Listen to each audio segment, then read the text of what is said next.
बिस्मिल्लाहिर्रहमानिर्रहीम। अस्सलाम वालेकुम। एक बार वालेकुम फिर सलाम। एक बार वालेकुम सलाम रहमतुल्लाहि व बरकातुहू। एक बार फिर हम हाजिर हैं आपके पसंदीदा प्रोग्राम के साथ, जिसका नाम है एक मुलाकात पीसीजी के साथ। आप सबका इस प्रोग्राम में खैर मकदम है। आज हम आपकी मुलाकात करवाने जा रहे हैं भोपाल बेस्ड कांग्रेस लीडर मोहतरमा शबिस्ता जकी साहिबा से, जो भोपाल नगर निगम में लीडर ऑफ अपोजिशन हैं। वार्ड नंबर 24 से पार्षद हैं, कॉरपोरेटर हैं। वो यहां से लगातार 3 बार से जीत रही हैं। इसी वार्ड में श्यामला हिल्स भी है, जहां पर सीएम हाउस आता है। इसके अलावा शबिस्ता साहिबा एडवोकेट भी हैं। शबिस्ता साहिबा, आपका इस प्रोग्राम में खैर मकदम है। खुश आमदीद। अस्सलाम वालेकुम रहमतुल्लाहि व बरकातुहू। बहुत शुक्रिया, दिल की गहराइयों के साथ शुक्रिया अदा करती हूँ कि आपने हमें इस प्रोग्राम में और इस काबिल समझा और यहाँ पर बुलाया। बहुत शुक्रिया। बहुत बहुत शुक्रिया। लगातार तीसरी बार पार्षद के इलेक्शन जीतने पर और फिर भोपाल नगर निगम में लीडर ऑफ अपोजिशन बनने पर आपको परगना चाइल्ड ग्रुप की जानिब से बहुत बहुत मुबारकबाद। शुक्रिया। अब मैं आप सबको लिए चलता हूं सुम्बुल बाजी के पास। सुम्बुल बाजी। जी अस्सलाम वालेकुम। शबिस्ता, आपका इस प्रोग्राम में बहुत बहुत मतलब वेलकम है। और शुक्रिया। बहुत अच्छा लगा आपकी इतना मतलब माशाल्लाह लीडर भी हो सब वो करके सुन के। अब कुछ सवालात मेरे हैं तो जिससे सबको हेल्प भी मिलेगी और हमें आपके बारे में और जानकारी होगी। आप परमा चाइल्ड की बहू हैं, तो जी आप अपने चाइल्ड कनेक्शन के बारे में बताएंगी कि आपके सास ससुर किस गांव से थे और अपने और रिश्तेदारी, इसके बारे में जी हम लोग को अच्छा लगेगा आप बताएं। जी जी जरूर। मेरे ससुर जो है मोहम्मद जकी थे। और मेरी सास का नाम रईस सईदा सईदा भी था, जो कि इलाहाबाद से थे, चाइल्ड से थे, और जिनका इलाहाबाद के अंदर रोशन बाग में घर था। वहां से मेरे ससुर जकी साहब डेपुटेशन के ऊपर एमपी आए थे, यूपी से। एमपी गवर्नमेंट ने उनको बुलाया था और वो एमपी में आए थे।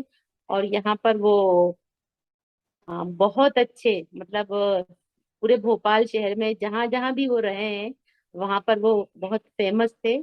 और प्रिंसिपल थे बैरसिया। हम लोग तो उनको तब से जानते थे जब वो बैरसिया हायर सेकेंडरी स्कूल में प्रिंसिपल थे, तब से हम लोग उनको जानते थे। और वो ऐसे प्रिंसिपल थे, और उन्होंने बच्चों को इतनी अच्छी तालीम दी थी, इतनी अच्छी कि आज आज की डेट में वो किसी भी सीबीएसई स्कूल या किसी भी कॉन्वेंट स्कूल से कम नहीं थी।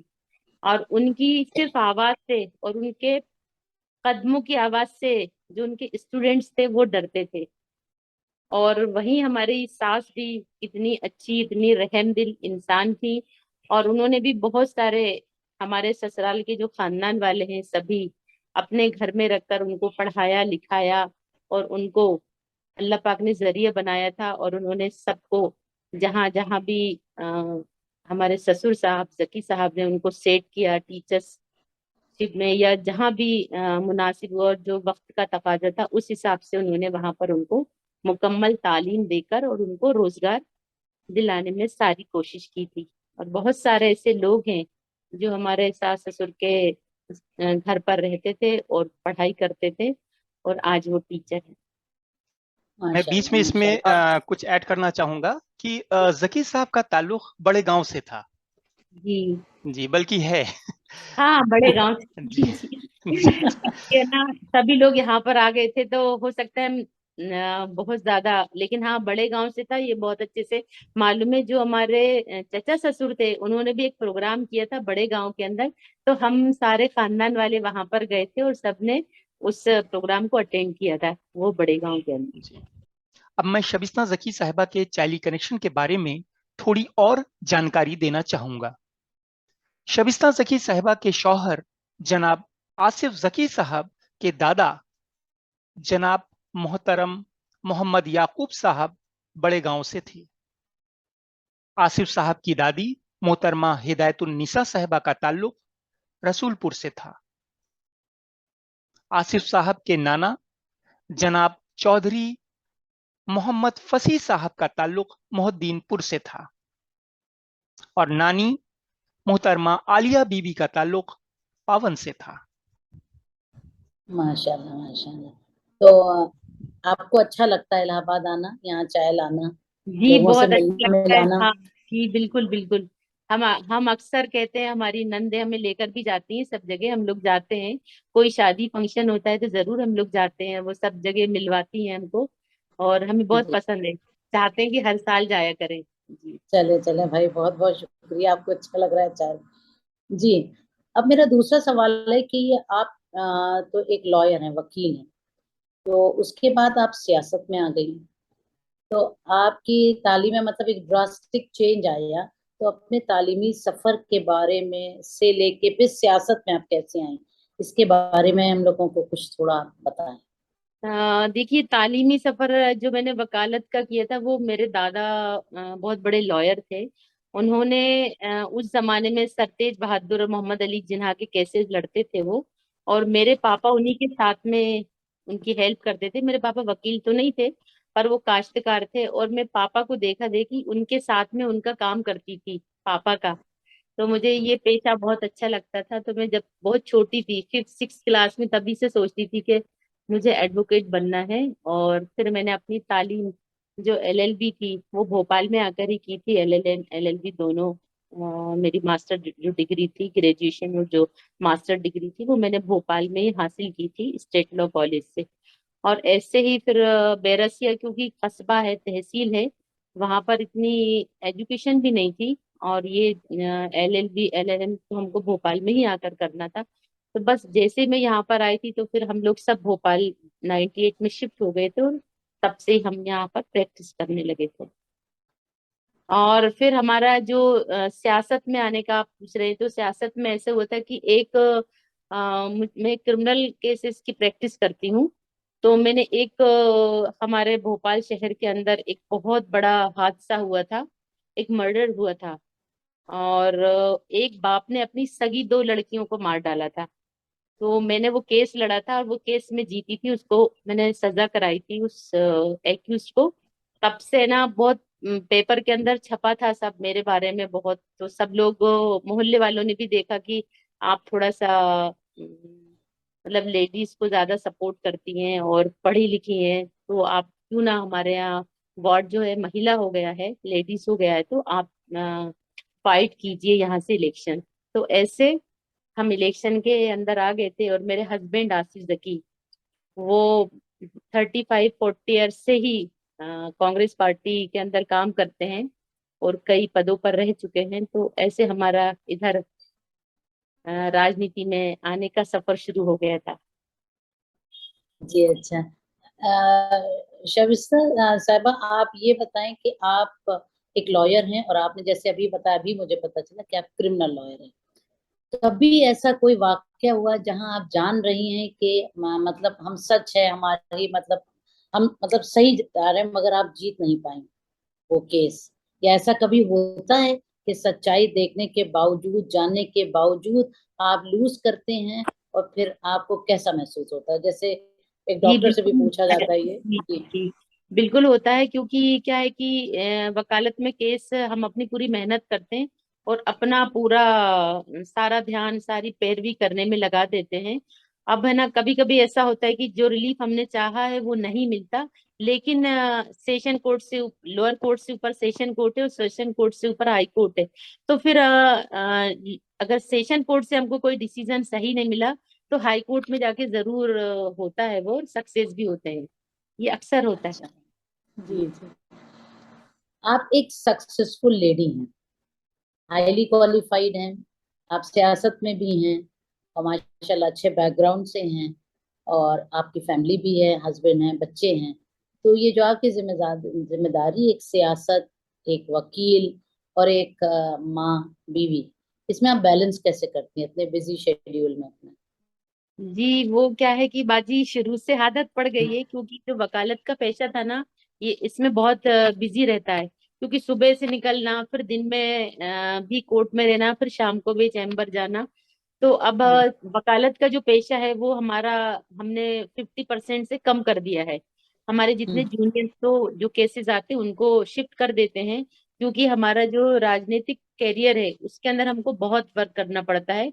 उसमें हमको पूरे टाइम पब्लिक के बीच में रहना और घर पर लोगों का आना जाना, और उनकी जो भी हम मदद कर सकते हैं, जो भी एप्लीकेशन या जो भी सिग्नेचर्स हमारे होते हैं वो सारा हमको करना पड़ता है। तो हम इसमें ज्यादा वक्त अब देते हैं। और जब हम हमारा घर कम ऑफिस है, तो हम घर के साथ, बाहर के साथ साथ, ऑफिस के साथ साथ अपने बच्चों को देख लेते हैं। और बच्चे अब बड़े हो गए हैं तो थोड़ी जिम्मेदारी कम हो गई है, लेकिन हाँ, पढ़ाई अभी उनकी चल रही है, 12th में है एक बच्चा, एक 9th क्लास में है, तो उस पर ध्यान देना जरूरी रहता है। तो अब आदत में आ गया है तो हम कर लेते हैं, अच्छा जी, जी। अल्हम्दुलिल्लाह। चले, मैं अब मेरे सवाल पूरे हुए। बहुत बहुत शुक्रिया, आपने बहुत मतलब एनलाइटन किया हम लोगों को अपने बारे में। अब हम जफर की तरफ ले चल रहे हैं। अब आप मेरे अगले जी सवाल जो है वो जी जफर। जी, शुक्रिया शुक्रिया, अस्सलाम वालेकुम। वालेकुम सलाम। कविता साहिबा, मैं आपसे ज्यादा क्वेश्चंस तो नहीं करूंगा। नहीं करनी। पर हम इस प्रोग्राम में, पीसीसी प्रोग्राम में, पॉलिटिक्स से रिलेटेड किसी जी पर्सनालिटी लेके आए हैं। और हमारा एक छोटा सा सवाल है कि अगर हम नेशनल पर्सपेक्टिव से देखें, इंक्लूडिंग कांग्रेस, तो जी आज अपोजिशन काफी कमजोर दिखता है। इस पर आप क्या कहना चाहेंगी? जी, हाँ, क्योंकि क्या है कि आज हम जिस दौर से गुजर रहे हैं, जो आरएसएस का एजेंडा चल रहा है वो हर जगह ही चल रहा है। और जो आरएसएस ने एजेंडा चलाया है वो बहुत गलत तरीके से, कि अलग अलग ग्रुप के अंदर और हिंदू मुस्लिम करके, तो ये सभी जगह पर हो रहा है। और बस इसी का हमको थोड़ा सा नुकसान हो रहा है। मगर हमारी पार्टी उसके लिए लगातार कोशिश कर रही है। राहुल जी की जैसे कि भारत जोड़ो यात्रा निकल रही है, कि हमको नफरत छोड़ के प्यार के माध्यम से इस देश को आगे लेकर जाना है, इस कंट्री को आगे लेकर जाना है। तो हम, मैं यही कहना चाहूंगी कि हम जितनी भी नफरतें हैं इस इंडिया की, वो जरूर खत्म करेंगे, पार्टी लेवल से भी। और जो हम लोगों की पार्टी है और जो पार्टी की गाइडलाइंस है कि किस तरह से हमको आरएसएस का एजेंडा नहीं चलने देना है, और जो उनका प्रचार प्रसार है गलत एजेंडे के माध्यम से, हमको सही तरह से उसको पेश करना है पब्लिक के सामने। Sure. अभी भी सियासत में औरतों की हिस्सेदारी उतनी नहीं है जितनी होनी चाहिए। अगर हाँ, तो आप इसकी हिस्सेदारी में बनाने बढ़ाने के लिए क्या कहना चाहेंगी, क्या सजेशन देना चाहेंगी? हाँ, वो आपने सही कहा है कि जो हमारे कॉरपोरेशन के इलेक्शन होते हैं उसके अंदर तो 50% का ही है। 50% आरक्षण लेडीज का है और 50% ही जेंट्स का। लेकिन जो हमारी असेंबली के चुनाव होते हैं उसके अंदर हमको 50% का नहीं दिया जा रहा है, वहां पर बहुत कम है रेशो। तो हम अपनी पार्टी से और सभी पार्टियों से ये कहना चाहेंगे, क्योंकि जो लेडीज हैं वो बहुत अच्छे से अपना काम करने में सक्षम है और वो करती हैं। जिस तरह से वो बखूबी अपने घर को बहुत सिंसियरली काम करके निभाती हैं, सारे रिश्ते निभाती हैं, सारा काम करती हैं और जिम्मेदारी के साथ। तो अगर उनको राजनीति के अंदर भी सारी जिम्मेदारी दी जाती है तो वो जरूर उसको पूरा कर सकती हैं और करना चाहिए। और हर पार्टी को सोचना चाहिए कि असेंबली चुनाव के अंदर भी 50% आरक्षण होना चाहिए। True true. अच्छा, अभी जैसे मैं अपार्ट फ्रॉम पॉलिटिक्स एक बेसिक क्वेश्चंस मेरा है, जैसे कोई भी म्युनिसिपल कॉर्पोरेशन हो या नगर निगम हो, आइदर इट्स उत्तर प्रदेश है या मध्य प्रदेश है या किसी भी स्टेट का है, तो एक जो बेसिक, मतलब जिसको हिंदी में कहते हैं एक मूलभूत सुविधा, जी इसको हमने अभी लिंक कर दिया है ई कॉमर्स से। कि मतलब आपका ऑनलाइन डेथ सर्टिफिकेट है, बर्थ सर्टिफिकेट है, मैरिज सर्टिफिकेट है, या कोई भी टेंडरिंग है या कुछ है, जो भी नगर निगम में आई थिंक यही सब होता है ओवरऑल जी हिंदुस्तान में। तो अभी एक ग्रास रूट पे हम बेसिक बात करें, मतलब ये वेबसाइट पे तो बहुत अच्छा लगता है कि आप जाइए ऑनलाइन कर दीजिए, लेकिन रूट की हकीकत कुछ और है। मतलब जो रियलिटी है वो हम भी जानते हैं, आपको ही पता है। तो अभी हम कितना अपने आप को इस लेवल पे सेटिस्फाई मांगते हैं कि हाँ, everything is on, transparency is going on, और हर चीज बहुत ही ऑनलाइन पे चल रहा है। तो आपकी इसमें क्या राय है? देखिए, मैं तो इसको बहुत इसमें बहुत मैं तो 25% इस चीज से सहमत हूँ कि ऑनलाइन चल रहा है। सिर्फ ऑनलाइन जो चल रहा है वो कागजों के ऊपर चलता है। बहुत कम लोग जो बहुत हाईली वो हैं एजुकेटेड, तो वो उसको फॉलो भी कर सकते हैं और बनवा भी सकते हैं। लेकिन जो हमारा मिडिल क्लास है और जो हमारा स्लम्स एरियाज है, वो लोग इस ऑनलाइन को नहीं समझते। तो वहां पर हम लोग बहुत दूर हैं ऑनलाइन से। उन लोगों को तो ऑफिस के चक्कर ही लगाना पड़ता है, भटकना पड़ता है। तो या तो हम कैंप के जरिए से, या कैंप्स जो हम जगह जगह लगाते हैं उसके जरिए, या फिर किसी मतलब ऐसे लोगों को वहां पर प्रोवाइड कराएं कि वो इनकी सारी प्रॉब्लम्स दूर करे। तो उसमें ट्रांसपेरेंसी बिल्कुल भी नहीं है। और उसमें तो बहुत ज्यादा ई फाइल की वजह से बहुत भ्रष्टाचार है, जो हम यहाँ पर भी देख रहे हैं और सभी जगह ऑल ओवर जगह पर देख रहे हैं। जो उनके आंकड़े होते हैं वो कुछ और बता के पेपर में, न्यूज़पेपर्स में या सोशल मीडिया पर डाल देते हैं कि हमने इतने जारी किए, इतने लोगों को हमने सुविधा दी, तो वो वैसा होता नहीं। जी जी जी। सर, बहुत बहुत शुक्रिया हमारे थोड़े क्वेश्चंस लेने के लिए। काशिफ भाई, मैं आपको पास करता हूँ आगे के लिए। बहुत बहुत शुक्रिया जफर भाई। शबिस्ता साहब, आप इस पार्षद के इलेक्शन में लगातार तीसरी बार जीती। जाहिर है वहां की आवाम के बीच आप काफी पॉपुलर होंगी। इस पॉपुलैरिटी की वजह क्या है? हमारा यहाँ मुख्यमंत्री रहते हैं शिवराज सिंह चौहान, जो कि बीजेपी से को बिलोंग करते हैं, और यहाँ पर मिनिस्टर्स के सारे बंगले हैं, सभी लोग हैं। लेकिन हमारा अभी जब उनका एक वो हुआ था प्रोग्राम, यहाँ पर जब हमारा शपथ समारोह हुआ था, हमने ओथ ली थी जिस दिन, तो वो अपनी स्पीच जब दे रहे थे तो उसमें वो बोल रहे थे कि एक बार कोई भी जीत सकता है इलेक्शन, दो बार भी जीत सकता है, लेकिन तीसरी बार जीतना बहुत मुश्किल होता है। वो वही इंसान जीत सकता है जिसका व्यवहार अच्छा होगा। तो हमारा हर घर के अंदर, चाहे वो हिंदू हो, चाहे मुस्लिम्स हो, चाहे सिख ईसाई, कोई भी, एवरीथिंग, कोई भी जाति बिरादरी का इंसान हो, हमारा उस घर के अंदर सीधी एंट्री है। और हम सबसे ज्यादा लेडीज से जुड़े हुए हैं। तो जब घर की लेडीज हमारे फेवर में है, तो जेंट्स लोग भी अपने आप हमको चुनकर लाते हैं और अपना वोट देते हैं। तो हमारा घर घर से नाता है, और एक एक घर के अंदर हम सबको जानते पहचानते हैं नाम वाइज। तो हमें अल्लाह के हुक्म से इस चीज का बहुत फायदा मिला। और बहुत खूब। हमारे हस्बैंड मोहम्मद आसिफ जकी साहब, वो भी मतलब उन्होंने भी अपनी पूरी उम्र इसी राजनीति के अंदर लगा दी है, और बहुत ईमानदार हैं वो। तो इसलिए भी हमको बहुत फायदा मिलता है कि सभी लोग उनको जानते हैं और उनके जरिए से हमको जानते हैं। और फिर है ना, काम की वजह से सबसे मेन होता है काम करना, लोगों के फोन अटेंड करना, लोगों के काम कराना, तो इससे एक अलग पहचान बनती है। इसलिए हमको तीसरी बार भी लोगों ने चुना। 2018 विधानसभा इलेक्शन में मध्य प्रदेश में कांग्रेस ने करीबी मुकाबले में जीत हासिल की और उसकी सरकार बनी, हालांकि बाद में गिर गई। उसको लगभग 41% वोट हासिल हुए थे। पर 2019 लोकसभा इलेक्शन में मध्य प्रदेश की 29 में से सिर्फ एक ही सीट पर कांग्रेस जीत पाई, जो कि छिंदवाड़ा की थी, जो कमलनाथ जी का गढ़ है। जी जी ऐसा जी। क्यों हुआ?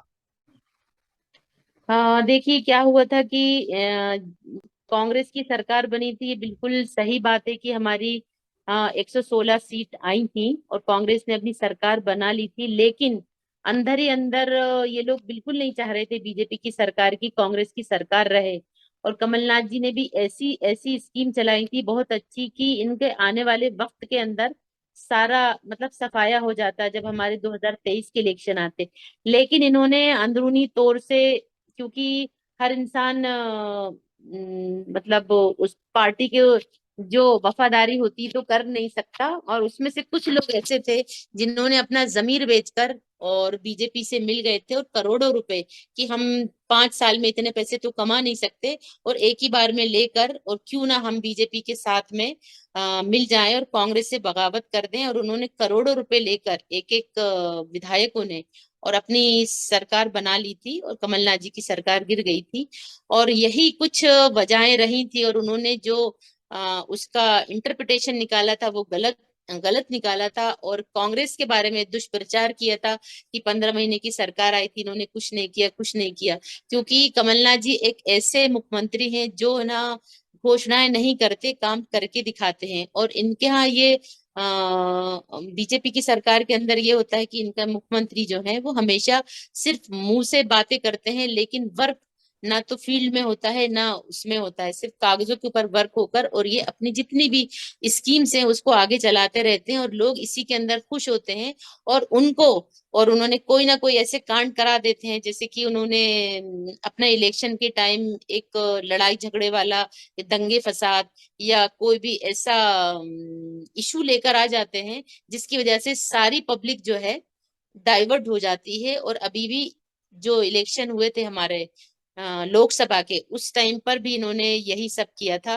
कभी गाय को लेकर आ जाते हैं, कभी मंदिर मस्जिद को लेकर आ जाते हैं, कभी एनसीआर को लेकर आ जाते हैं। तीनों चारों इलेक्शन के अंदर इन्होंने पब्लिक का माइंड डाइवर्ट कर दिया था। और जो पब्लिक होती है वो, जो जिन वोटों से हम जीतते हैं, वो बहुत गरीब और निचले तबके के लोग होते हैं, स्लम्स होते हैं, और वो फौरन डाइवर्ट हो जाते हैं। और इन्होंने मतलब अपना इलेक्शन जीतने के लिए पैसों का भी उपयोग किया, और पैसे बांटे प्लस शराब बांटी, साड़ियां बांटे, और ये सभी पूरे सोशल मीडिया के माध्यम से, पेपर न्यूज़पेपर के माध्यम से पूरी पब्लिक को और पूरे भारत के अंदर ये बातें फैली थी, और सबने देखा भी था कि किस तरह से इन्होंने इलेक्शन जीतने के लिए क्या क्या प्रोपोगंडे नहीं अपनाए। तो ये हर गलत काम करके ऐसे इलेक्शन जीते हैं। हम उम्मीद करते हैं कि आगे उनकी इन कोशिशों का एक कोई कार्य योजना लेकर कांग्रेस आएगी और काफी बेहतर करेगी। जी बिल्कुल, हम लोगों को आह, भी उम्मीद है, और सभी लोग इस उसमें लगे हुए हैं कि ये लोग जो दुष्प्रचार करके और अपना कोई भी नई प्लानिंग लेकर आकर चुनाव के टाइम पर उसको एक फोड़ देते हैं पब्लिक के ऊपर, तो लोग उसी में उलझ जाते हैं और वही वही चलता है। तो जरूर हम लोग उससे बेहतर करेंगे। और भारत जोड़ो अभियान जो चल रहा है अभी राहुल जी का, तो उससे हम लोगों को काफी इलेक्शन जीतने में आसानी होगी, और हम जरूर इंशाल्लाह इलेक्शन जीतेंगे। ओके। क्या आने वाले वक्त में हम शबिस्ता जकी साहिबा को एमएलए या एमपी का इलेक्शन लड़ते देख सकते हैं? अभी तो मेरे हस्बैंड जो है, मैं तो अभी नेता प्रतिपक्ष हूँ, तो मेरे पास तो बहुत सारा काम हो गया है। तो मैं चाहती हूँ कि इस बार उनको टिकट मिले मेरे हस्बैंड को, और वो एमएलए का चुनाव लड़ें और वो विधायक बने, क्योंकि उनकी ख्वाहिश भी है। और उनको जो उन्होंने सियासत में अपने 35 से 40 साल दिए हैं, तो उसका उनको कोई ना कोई आ, वो मिलना चाहिए फायदा। फायदा तो नहीं कहेंगे, एक विधायक के रूप में जैसा वो चाहते हैं, तो वो विधायक बने, मैं ये चाहती हूँ। हमारी बेस्ट विशेस उनके साथ हैं। जी शुक्रिया। एक औरत के लिए सियासत में रहना कितना चैलेंजिंग होता है? जी बहुत होता है, हमको बहुत तैयारी करना पड़ती है, क्योंकि जो जेंट्स होते हैं वो बिल्कुल नहीं चाहते कि एक लेडीज आगे बढ़े, खास तौर से सियासत में। क्योंकि जो लेडीज हैं वो बहुत सिंसियर होती हैं अपने काम के प्रति, अपने वर्क के प्रति, तो वो बिल्कुल नहीं चाहते। तो हमको उसके लिए बहुत प्रिपरेशन करना पड़ता है, तैयारी करके हम मैदान में कूदते हैं, चारों तरफ सोच समझ के देखभाल के कि हमको क्या करना है, क्या स्टेप रहेगी, क्या बोलना है, क्या करना है। तो ये चैलेंजिंग तो होता है। ओके। अपनी फैमिली के बारे में बताइए, खासकर अपने शौहर के बारे में। आपके शौहर कमलनाथ कॉलेज और जवाहरलाल नेहरू पीजी कॉलेज भोपाल भी रन करते हैं, उस बारे में भी बताइएगा। बच्चों के बारे में, और आप खुद कहाँ की हैं उस बारे में बताइए। जी मेरे शोहर के हमारे जकी फैमिली के कॉलेज है, एक जवाहरलाल नेहरू कॉलेज है, एक कमलनाथ कॉलेज है जो एक साकेत नगर में है, और एक सीएम हाउस पर है, और एक अभी हमारा नया कॉलेज जो है परवलिया भोपाल शहर में ही है, एयरपोर्ट रोड पर, वहां पर एक नया कॉलेज खुला है, जो मेरे शोहर ही उसको देखते हैं। और हम लोग सभी उसमें जो भी जितना जिसको वक्त मिलता है उसमें देते हैं। मैं बैरसिया की हूँ, बैरसिया तहसील की। मेरी एजुकेशन जो ग्रेजुएशन था वो मैंने बैरसिया में किया था, और एलएलबी एलएलएम मैंने भोपाल स्टेट लॉ कॉलेज से किया था। फिर यहीं पर मैंने वकालत शुरू कर दी थी। मेरे दादा भी बहुत अच्छे लॉयर थे, और मेरे चाचा भी लॉयर थे, तो हम लोग उस फैमिली को बिलोंग करते हैं। और मैं शुरू से ही चाहती थी वकील बनना, बहुत छोटे 5th 6th क्लास में थी, तब से ही चाहती थी कि मैं वकील बनूं, और मैं अल्लाह के हुक्म से बनी, और मैं आज भी वकालत करती हूँ। अपने बच्चों के बारे में थोड़ा बताएं। जी, मेरे 2 बेटे हैं, शायान जकी, हयान जकी।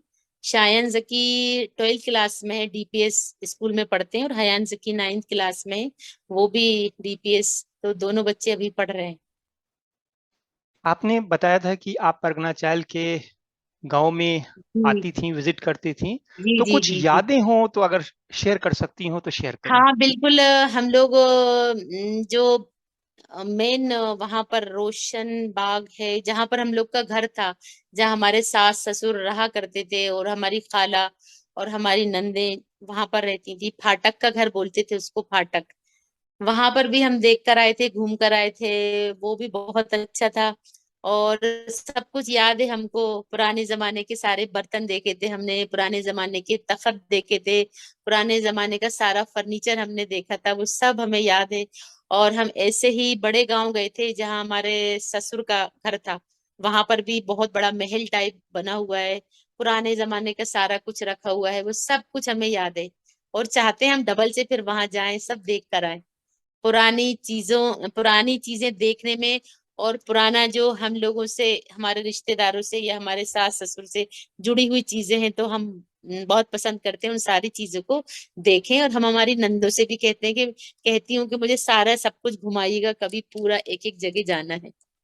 तो वो बोलती हैं जरूर हम लेकर चलेंगे, तुम्हें सब जगह घुमा के लाएंगे। ओके। आपका बचपन कैसा था? बचपन से जुड़ी कोई याद हो तो शेयर करें। हम बचपन में बहुत शैतानी करते थे। बहुत शरीर थे। हमारी मम्मी हमें डांट देती थी, तो हम बेर का, हमारे घर में पेड़ लगा हुआ था, उसके ऊपर चढ़ जाते थे, उतरते ही नहीं थे नीचे, बैठे रहते थे सारा दिन। जब शाम को पापा आते थे तब, और शरारत करना, कभी किसी का गेट बजा दिया, कभी किसी के घर पे पत्थर फेंक दिया, कभी किसी के ऊपर पानी डाल दिया, ऐसी शरारतें करते थे। हमको पतंग उड़ाना, क्रिकेट खेलना, जो जितने भी लड़के खेल खेलते ना, वो सारे खेल हम खेलते थे। तो मम्मी हमको बहुत डांटती थी, कहती थी कि लड़कियों वाले कोई खेल नहीं खेलती, तुम सारे लड़के वाले खेल खेलती हो। और घर का काम करना बिल्कुल पसंद नहीं था।